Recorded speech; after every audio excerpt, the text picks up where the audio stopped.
So here we have a picture of a PlayStation 2 Slimline console. As the diagram indicates, we're going to need to press two buttons in order to make this work.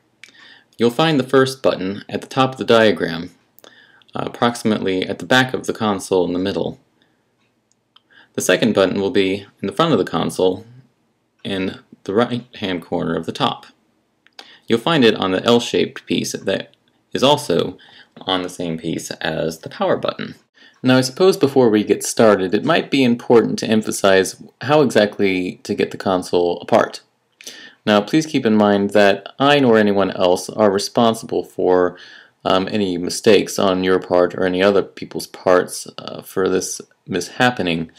However, these are the positions of the screws on a PS2 Slimline console that you'll remove in order to get the unit open.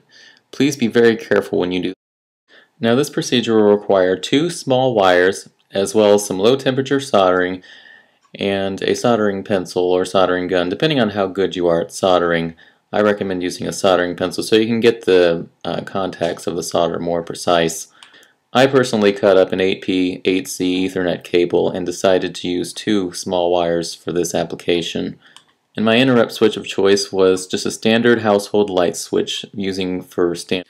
It also might be important to emphasize that you might want to take either a small nail file or a rod-shaped file and file where the two wires are going to be coming out of the back of the console so that they don't get pinched whenever you decide to put the lid back together, unless of course you prefer to play with the console completely disassembled. Once you've got your wires secured to your artificial switch, it's now time to connect them to the little switchboard here. This is the L-shaped piece that I referred to earlier. The color may vary to a small extent, but that's not important. See that white rectangular block right there? There's a very tiny and delicate ribbon cable that controls the power supply to your unit whenever you press the reset button, so be very, very careful whenever you remove that cable, otherwise this procedure will be completely useless. Once you're quite certain that the wires have been securely soldered to the contacts here on this little board, carefully replace the L-shaped piece and reinsert the ribbon cable into the little white rectangular piece.